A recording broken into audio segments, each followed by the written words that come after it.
So, meron pong good news or bad news at good news, mga sangkay, itong ating pag-uusapan ngayon tungkol po sa Iglesia ni Cristo or INC, sa mga kapatid po natin doon. Ayun na nga po, mga sangkay, no? Tinanggihan na po ng Quezon City ang permit, no, ng kanilang rally sa EDSA.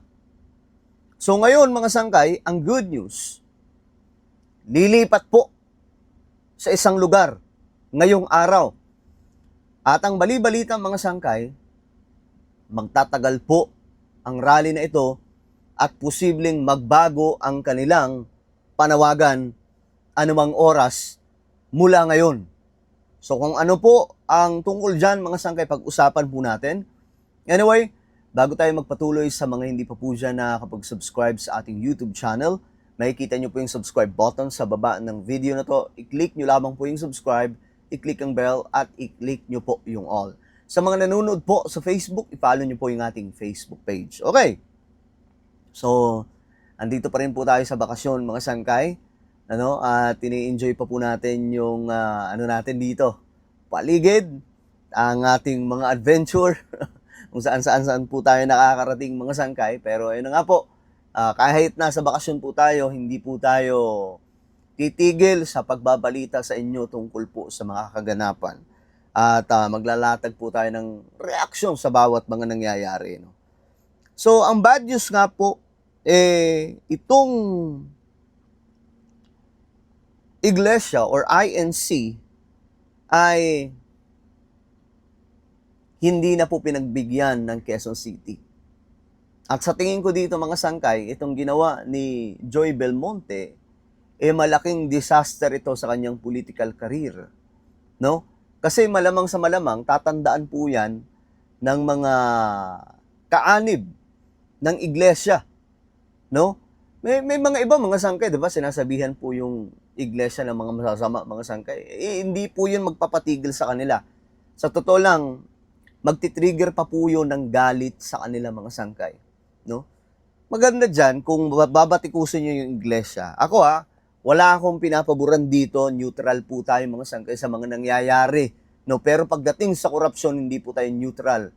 Kahit pa po kakampi ng administrasyon o kalaban ng administrasyon, kalaban din po natin yan kung corrupt na totoo. No? Hindi po ako katulad ng iba, mga sangkay, na tagahimod. Ibig sabihin nun, kahit alam na nilang corrupt, pinagtatanggol pa rin. Hindi po ako ganun. I'm sorry, hindi po ako bayad. Okay? Yun lang masasabi ko, hindi po ako bayad. Kaya kaya kong magsalita sa kahit na kanino, nasa administrasyon man, mga tao man ni PBBM, o hindi, mga tao o mga DDS man. Okay? Kasi hindi po tayo tumatanggap ng pera. No? Ang sahod po natin, galing po sa YouTube. Yun lang po. Sapat na yun. Blessing na yun para sa akin. Hindi ko na kailangan ng kung kani-kaninong mga abot-abot ng mga politiko. Kaya nga po, mga sangkay, kita nyo, kaya po natin magsalita laban po sa mga kahit po kakampi ni PBBM, basta gumawa ng kalokohan, nagsasalita po tayo. May isa pa pong pro-government vlogger na nakikita ko, mga sangkay, si JDB yun, mga sangkay. Isa po sa mga matatalinong vlogger na pro-government. Halos parehas kami ng, hindi ko alam sa ibang mga part ng pinaglalaban, pero halos parehas kami ng stand, mga sangkay, na hindi po kami yung tipong halos lumuhod sa politiko. Kapag may mali na nakikita kami, binoboljack namin. Ganun lang, mga sangkay. O hindi naman masyadong boljack na parang yung iba kasi talagang nakikipagmurahan, mga sangkay. Hindi po tayo ganyan, no? Sa maayos lang na way ng pananalita, no? Pwede naman po yun. Dati kasi ganun tayo, mga sangkay, pag namboljack tayo, talagang matindi, no? So, ngayon, eto, tingnan po natin. Kasi, itong si Yorme Isko ay nagsalita na nga po, nagkaroon po ng breaking news.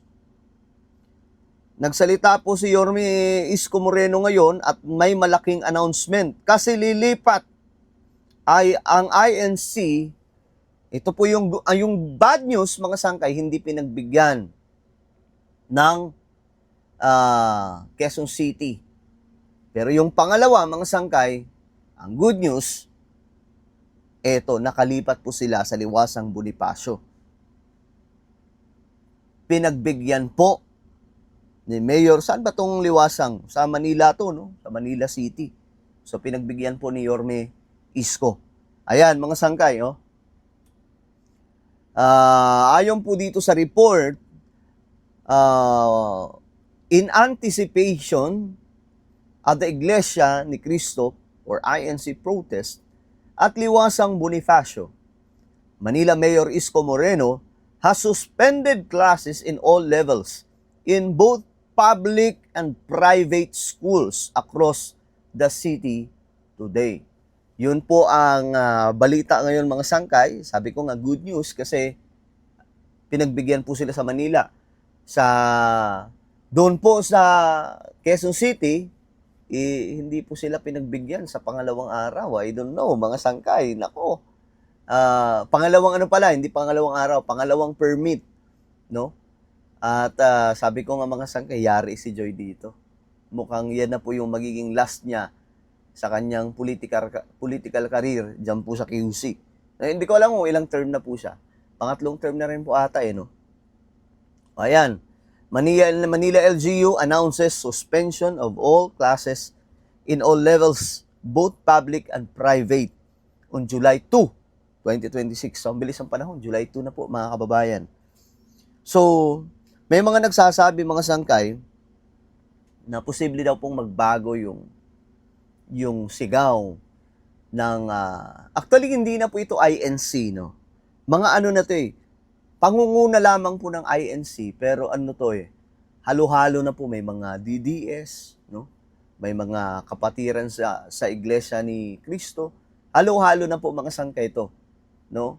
At hanggat nakikita ko hanggat hindi po nagkakaroon ng mga delikadong pangyayari ang protesta na ito, goods to, no? Kasi about naman to sa korupsyon. Ako, mga sangkay, pagdating sa mga korap, talagang ayoko niyan.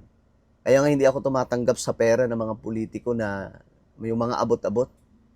Ayoko nang ganyan kasi mahirap na, no? Mahirap.